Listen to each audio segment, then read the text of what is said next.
Hello future miners, स्वागत है एक बार फिर से आपका आपके अपने यूट्यूब चैनल माइनिंग मिस्ट्री में। जैसा कि मैंने आपको कल बोला था कि आज मैं आपको कुछ एक सरप्राइज़ देने वाला हूं, तो वो सरप्राइज़ आपके स्क्रीन पे दिख रहा होगा। मैं आज आपके लिए रेगुलेशन नंबर 1 और रेगुलेशन नंबर 2 से एमसीक्यू का एक सीरीज़ लेके आया हूं।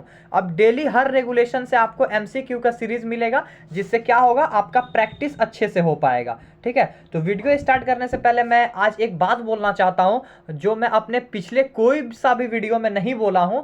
वो बात ये है कि इस वीडियो को आप जितना हो सके उतना शेयर कीजिए, ताकि बहुत सारे बच्चे जो माइनिंग सरदार और ओवरमैन की तैयारी कर रहे हैं वो इस वीडियो को देख के अपना प्रैक्टिस सेट मार सके, और आप भी इस वीडियो के द्वारा अपना प्रैक्टिस सेट मारिए। और इस चैनल पे पहली बार आए हैं तो चैनल को सब्सक्राइब करके अपना बेल आइकन को प्रेस कर दीजिए, ताकि मैं जो वीडियो अपलोड करूं वो जब अपलोड हो जाए तो उसका नोटिफिकेशन सबसे पहले आपको मिल जाए और आप जल्द से जल्द इस प्रैक्टिस सेट को मार सकें। ठीक है, इस वीडियो पे मैं लाइक का एम रखता हूं 15, और 15 लाइक आ जाएगा तो मैं और अच्छे से कॉन्फिडेंशियली और कॉन्फिडेंस से मैं इस वीडियो को, कल आने वाला वीडियो को बनाऊंगा और उत्साह से बनाऊंगा। ऐसा नहीं है कि 15 लाइक्स नहीं आएगा तो मैं नहीं बनाऊंगा, लेकिन मुझे वो कॉन्फिडेंस नहीं मिलेगा। अगर इस वीडियो में 15 लाइक्स आ जाता है तो मुझे एक कॉन्फिडेंस मिलेगा कि मेरे व्यूवर्स को मेरा बनाया हुआ वीडियो अच्छा लग रहा है, मुझे ये पता चलेगा। तो मैं और अच्छे से एमसीक्यू को खोजूंगा, उसके अंदर छोटा छोटा एमसीक्यू को भी खोजूंगा, जो आज के पहले यूट्यूब पूरे चैनल में कोई उस क्वेश्चन को नहीं खोजा होगा, नहीं बनाया होगा। ठीक है,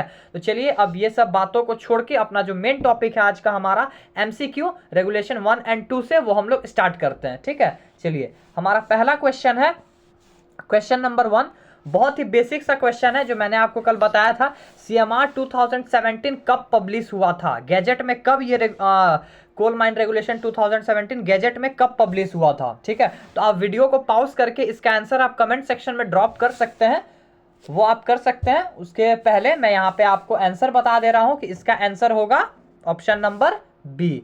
27 नवंबर 2017 को सीएमआर 2017 पब्लिश हुआ था। ठीक है, चलिए आगे बढ़ते हैं। क्वेश्चन नंबर 2, सीएमआर 1957 में टोटल कितनी शेड्यूल थी, ये मैंने कल आपको बताया होगा। ठीक है, सॉरी कल नहीं, सीएमआर का जब मैंने बेसिक्स बनाया था तो उस वीडियो में मैंने बताया। अभी तक आपने वो अगर वीडियो नहीं देखा तो उसका लिंक मैं डिस्क्रिप्शन में दे दूंगा, आप देख लीजिएगा। चलिए इसका आंसर आप वीडियो को पॉज करके कमेंट सेक्शन में बताइए कि सीएमआर 1957 में टोटल कितनी शेड्यूल थी। ठीक है, इसका आंसर होगा टोटल 3। ठीक है, टोटल 3 शेड्यूल्स थी सीएमआर 1957 में। ठीक है, चलिए आगे बढ़ते हैं। क्वेश्चन नंबर 3, क्वेश्चन नंबर 3 है हमारा, सीएमआर 2017 में शेड्यूल किस चीज के लिए यूज होता है। अब आपको पता है कि सीएमआर 2017 में टोटल कितना शेड्यूल है, ये आपको पता होना चाहिए। 1957 में टोटल 3 शेड्यूल थे, और 2017 में कितना शेड्यूल है वो आपको पता होना चाहिए, और वो जो शेड्यूल है वो किस चीज के लिए यूज होता है। ठीक है, ऑप्शन नंबर ए है फॉर्म बनाने के लिए, जो भी सीएमआर से रिलेटेड फॉर्म है। ऑप्शन नंबर बी है convention for preparing plan and section. Convention मतलब होता है चिन्ह, मतलब सिंबल। तो प्लान एंड सेक्शन बनाने के लिए जो सिंबल यूज होता है उसके लिए शेड्यूल यूज होता है, या फिर किसी के अपॉइंटमेंट के लिए होता है, या फिर टर्मिनेशन मतलब होता है उसको जॉब से निकालना, उसके लिए होता है। तो इसका राइट ऑप्शन है option number B, convention for preparing plan and section. Plan and section बनाने के लिए जो सिंबल, जो चिन्ह यूज होता है, उसके लिए सीएमआर में एक जो शेड्यूल बना हुआ है वो यूज होता है। ठीक है, चलिए आगे बढ़ते हैं। सीआईएम ने फॉर्म को स्पेसिफाई कब किया था। ठीक है, ये मैंने अपने कल के वीडियो में बताया था आपको कि सीआईएम का फुल फॉर्म होता है चीफ इंस्पेक्टर ऑफ माइंस। इस पे आप कंफ्यूज मत होइएगा। तो सीआईएम ने फॉर्म को स्पेसिफाई कब किया था, मतलब उसको लागू कब किया था, पब्लिश कब किया था उसको। तो इसका आंसर होगा ऑप्शन नंबर सी, अक्टूबर 2018। ठीक है, अक्टूबर 2018 को सीआईएम ने फॉर्म को स्पेसिफाई किया था, पब्लिश किया था। ठीक है, आगे बढ़ते हैं।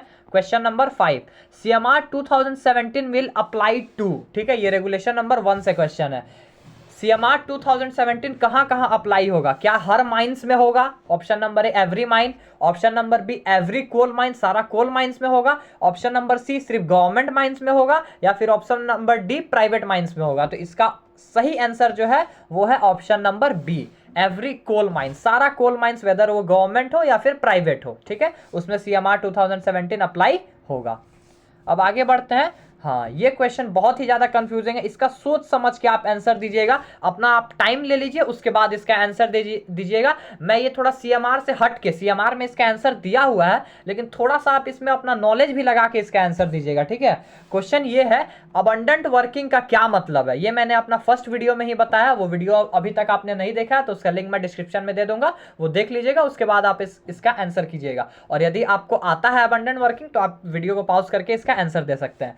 तो अबंडेंट वर्किंग का क्या मतलब है, पहला ऑप्शन है बंद माइंस जो एक्सेसिबल हो, ठीक है, बंद हो गया माइंस लेकिन वो जाने योग्य है, एक्सेसिबल है। ऐसा वर्किंग जो टेम्पररली स्टॉप्ड है, ठीक है। ऑप्शन नंबर बी ये है कि ऐसा कोई वर्किंग है जो अभी बंद है लेकिन फिर वो खुल सकता है। ऑप्शन नंबर सी है ऐसा वर्किंग जो फ्यूचर में ना खोलने के इरादे से बंद की गई हो, ठीक है, उसको बंद कर दिया गया है ऐसा इंटेंशन से कि इसको अब आगे कभी भी नहीं खोलना है, ठीक है। और ऑप्शन नंबर डी है इनएक्सेसिबल हो, ठीक है, कि वो इनएक्सेसिबल है, ठीक है। ऑप्शन नंबर ई है बोथ ए एंड बी, और ऑप्शन नंबर एफ है बोथ सी एंड डी, ठीक है। इसमें मैंने ज्यादा ऑप्शन इसलिए दिया है ताकि आपको थोड़ा कंफ्यूजन हो, और जब आपको कंफ्यूजन होगा तो इसका आपको कॉन्सेप्ट क्लियर होगा, जितना आप डीप घुसिएगा क्वेश्चन के उतना आपको उसका कॉन्सेप्ट क्लियर होगा, ठीक है। तो इसका ऑप्शन क्या होगा, आप मुझे कमेंट सेक्शन में इसका आंसर जरूर बताइएगा, ठीक है। क्वेश्चन नंबर कितना है ये, क्वेश्चन नंबर 6 का, ठीक है। मैं इसका अभी आंसर बता दे रहा हूं, इसका आंसर होगा F, both C and D. अब आप बोलिएगा कि सीएमआर 2017 में तो बस यही लिखा है कि ऐसा वर्किंग जो फ्यूचर में ना खोलने के इरादे से बंद की गई हो, लेकिन आप थोड़ा सा दिमाग लगाइए, जो वर्किंग अबंडेंट है मतलब उसको बंद कर दिया गया है, तो क्या वो जाने के योग्य होगा, बिल्कुल नहीं होगा, ठीक है, इनएक्सेसिबल होगा।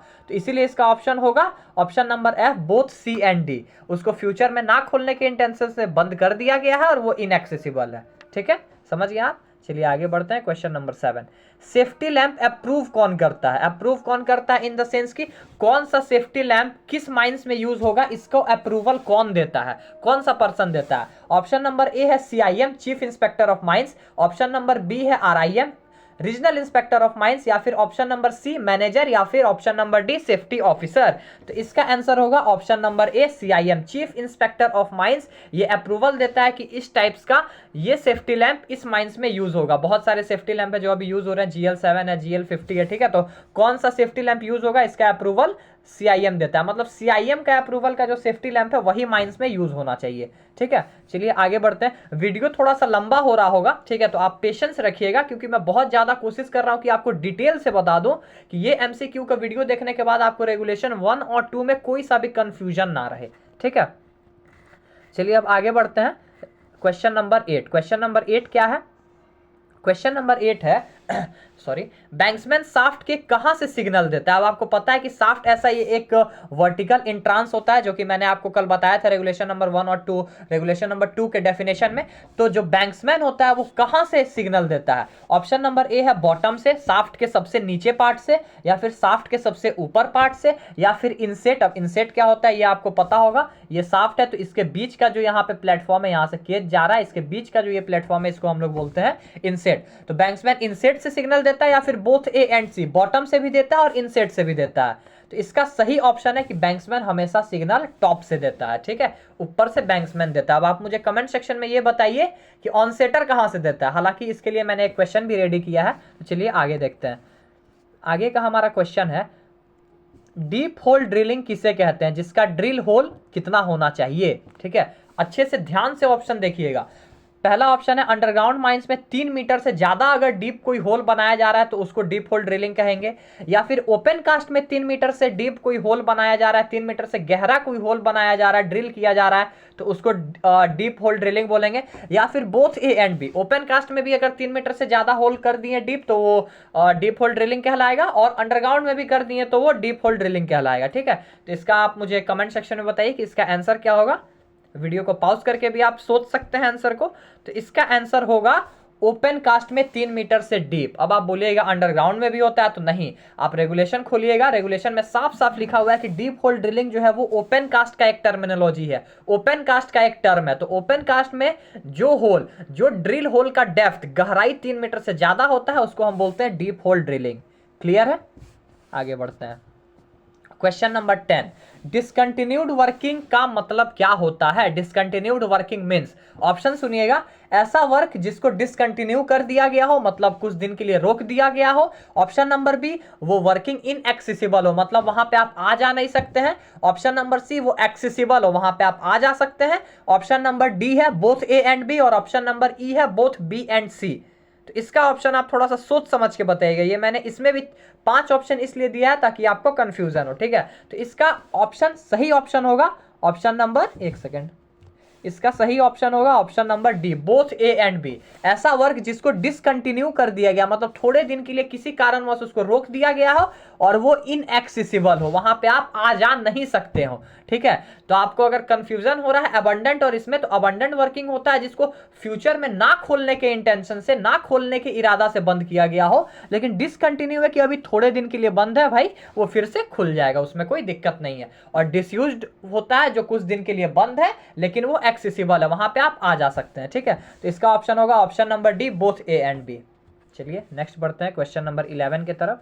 क्वेश्चन नंबर 11 है, ये मैंने कल आपको पढ़ाया था, एक्सप्लोसिव एक्ट कब आया है? एक्सप्लोसिव एक्ट का निर्माण कब हुआ है, ये पब्लिश कब हुआ है? ऑप्शन नंबर ए है 1884, option number B 1984, option number C 1889, option number D 1989। तो इसका सही ऑप्शन होगा ऑप्शन नंबर ए 1884, ठीक है। चलिए आगे बढ़ते हैं। क्वेश्चन नंबर 12, इलेक्ट्रिसिटी रूल कब आया है? ठीक है, इलेक्ट्रिसिटी रूल कब आया है, ये आपका क्वेश्चन है। ऑप्शन है इसका 1910, 2010, 1884, 1989। तो इसका सही ऑप्शन होगा ऑप्शन नंबर बी, 2010 में इलेक्ट्रिसिटी रूल आया है, ठीक है। इसी से रिलेटेड, मतलब एक्ट से ही रिलेटेड क्वेश्चन नंबर 13 है कि रेलवे एक्ट कब आया है? ठीक है, इलेक्ट्रिसिटी रूल आपने देख लिया, एक्सप्लोसिव एक्ट देख लिया, अब रेलवे एक्ट कब आया है? इसका ऑप्शन सुनिएगा, ऑप्शन नंबर ए है 1884, option number B 1989, option C 2010, option D 1889। तो इसका सही ऑप्शन होगा ऑप्शन नंबर डी, 1889 को आया है आपका रेलवे एक्ट, यही होगा? नहीं, बिल्कुल गलत। इसका ऑप्शन होगा right option number B, 1989। Railway act जो है वो 1989 को पब्लिश किया गया है, ठीक है। यदि आप ऑप्शन नंबर डी सोच रहे थे तो आप बिल्कुल गलत हैं। चलिए आगे बढ़ते हैं। क्वेश्चन नंबर 14, फॉर्म को स्पेसिफाई कौन करता है? ठीक है, मतलब उसको अप्रूव कौन करता है? सिंपली सरल भाषा में, ठेठ भाषा में समझिए कि उसको मार्केट में कौन लाता है, ठीक है, कौन लाया है उसको। Option number A chief inspector of mine, option number B regional inspector of mine, option number C manager, option number D safety officer. तो इसका करेक्ट आंसर है ऑप्शन नंबर, एक सेकेंड, इसका करेक्ट आंसर है option number A, CIM, chief inspector of mines, market में उसको लाता है, स्पेसिफाई करता है, उसको अप्रूव करता है। क्वेश्चन नंबर 15 देखते हैं। ये डिग्री ऑफ गैसीनेस से, अगर डिग्री ऑफ गैसीनेस में आपको कोई कंफ्यूजन है तो इसका मैंने एक डिटेल्ड वीडियो बनाया है, डिग्री 1, डिग्री 2, डिग्री 3 का, उसका लिंक मैं डिस्क्रिप्शन में दे दूंगा, आप वहां से इसको गो थ्रू कर सकते हैं, ठीक है। चलिए क्वेश्चन नंबर 15 में बढ़ते हैं हम लोग। अगर किसी माइंस में percentage of methane in general body of air 0.1 है तो वो कौन सा डिग्री का माइंस होगा? ध्यान से सुनिएगा, 0.1 है, 0.1 से ज्यादा नहीं है और 0.1 से कम नहीं है, 0.1 है जनरल बॉडी ऑफ एयर में। इमिशन नहीं है, रेट ऑफ इमिशन नहीं है, ये परसेंटेज है कि उतने मात्रा में माइंस में है, 0.1 में जनरल बॉडी ऑफ एयर में इतने मात्रा में है, तो वो कौन सा डिग्री का माइंस होगा? Option number A degree 1, option number 2 degree 2, option number C degree 3। इसमें मैं ज्यादा ऑप्शन दे नहीं सकता था कंफ्यूज करने के लिए, क्योंकि 3 ही डिग्री होता है। तो इसका करेक्ट आंसर होगा ऑप्शन नंबर ए, डिग्री 1 होता है, जिसमें 0.1 तक, उसमें लिखा हुआ है CMR में कि 0.1 से एक्सीड नहीं होना चाहिए, इसका मतलब 0.1% भी डिग्री 1 में शामिल होता है, ठीक है। चलिए बढ़ते हैं अब नेक्स्ट क्वेश्चन की तरफ। क्वेश्चन नंबर 16, ये भी डिग्री ऑफ गैसीनेस से क्वेश्चन है। अगर किसी माइंस में मीथेन का रेट ऑफ इमिशन, वहां था परसेंटेज क्वेश्चन नंबर 15 में, जनरल बॉडी ऑफ एयर में क्वेश्चन नंबर 16 है रेट ऑफ इमिशन, यदि किसी माइंस में 7 क्यूबिक मीटर हो तो वो कौन सा डिग्री का माइंस कहलाएगा? Option A degree 1, option B degree 2, option C degree 3, ठीक है। इसका करेक्ट आंसर होगा, क्या होगा क्या होगा क्या होगा, पॉज कीजिए और कमेंट सेक्शन में मुझे बताइए। इसका सही ऑप्शन होगा option number B degree 2। Degree 2 का डेफिनेशन क्या है? ऐसा माइंस या फिर ऐसा सीम जिसका रेट ऑफ इमिशन कितना होता है, 10 क्यूबिक मीटर से ज्यादा नहीं होता है, और percentage of inflammable gas general body of air में 0.1% से ज्यादा होता है, ठीक है। तो यहाँ पे हमने पूछा है आपको रेट ऑफ इमिशन, तो रेट ऑफ इमिशन 7 है, इसमें 7 दिया हुआ है, 7 क्यूबिक मीटर, मतलब वो डिग्री 2 में है, क्योंकि डिग्री 2 में 10 क्यूबिक मीटर से ज़्यादा नहीं होना चाहिए। 7 क्यूबिक मीटर क्या है ये आप समझ पा रहे हैं? 7 क्यूबिक मीटर मतलब उस माइंस में 1 टन कोयला निकालने के लिए 7 क्यूबिक मीटर उसमें मीथेन उससे निकल रहा है, 1 टन कोयला से, ठीक है, 1 टन कोयला के प्रोडक्शन से, ठीक है। चलिए आगे बढ़ते हैं, क्वेश्चन नंबर 17। इनसेट किसको बोलते हैं? इसमें मैंने जानबूझ के कोई ऑप्शन नहीं दिया है, इस क्वेश्चन के लिए मैं स्पेशली बोल रहा हूं कि इसका तो आंसर आप कमेंट सेक्शन में मुझे जरूर बताइएगा। अगर आप सही आंसर बताते हैं तो मुझे बहुत खुशी होने वाला है। इनसेट किसको बोलते हैं ये मैंने अभी आपको बताया भी है थोड़ी देर पहले, अगर आप वीडियो ध्यान से देख रहे होंगे तो आप इसका आंसर जरूर करेंगे।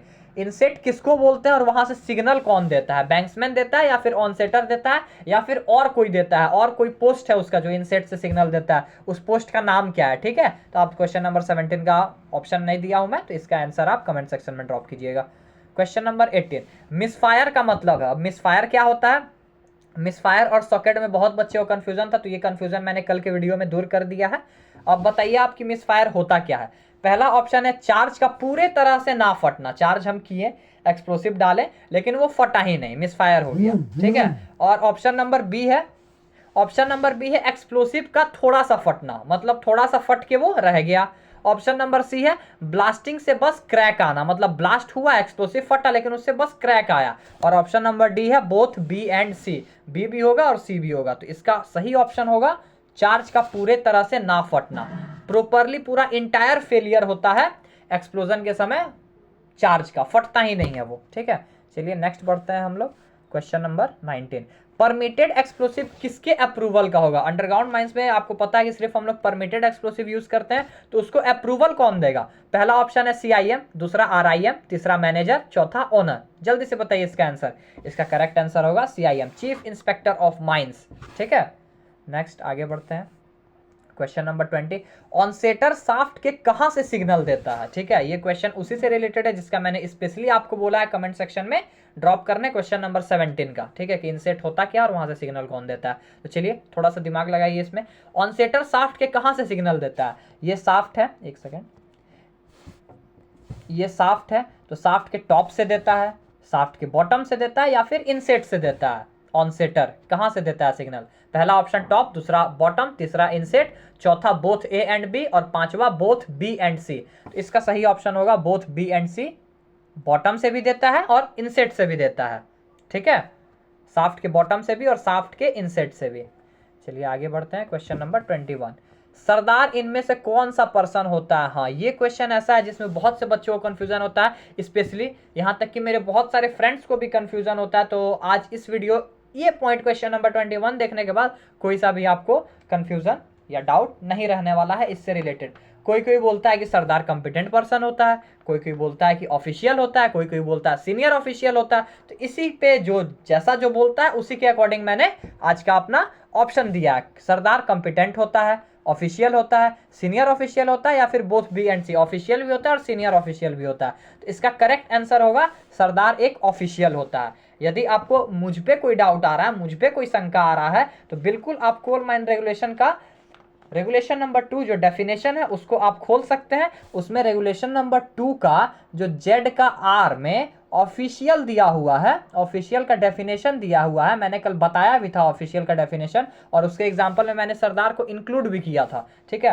लेकिन फिर भी आप रेगुलेशन 2 जेड आर, ठीक है, ये देख लीजिएगा, इसमें आपको पता चल जाएगा कि सरदार एक ऑफिशियल होता है, ठीक है। ओवरमैन भी ऑफिशियल होता है लेकिन ओवरमैन सरदार के सुपीरियर होता है, ओवरमैन सीनियर ऑफिशियल होता है, ठीक है। चलिए अब आगे बढ़ते हैं, क्वेश्चन नंबर 22, ये हमारा आज का लास्ट क्वेश्चन है। ऑफिशियल को माइंस में अपॉइंट कौन करता है? कंपिटेंट पर्सन को तो मैनेजर अपॉइंट करता है, कंपिटेंट पर्सन का एज मिनिमम 20 ईयर्स होना चाहिए, ये आपको पता होगा। ऑफिशियल को कौन अपॉइंट करता है? ओ ए और एम का मतलब है ओनर, एजेंट और मैनेजर करता है। ऑप्शन नंबर बी सिर्फ मैनेजर करता है, ऑप्शन नंबर सी उस माइंस का ओनर करता है, या फिर option number D both B and C, manager भी करता है, मतलब मैनेजर भी कर सकता है या ओनर भी कर सकता है। चलिए जल्दी से इसका आंसर मुझे आप कमेंट सेक्शन में दीजिए।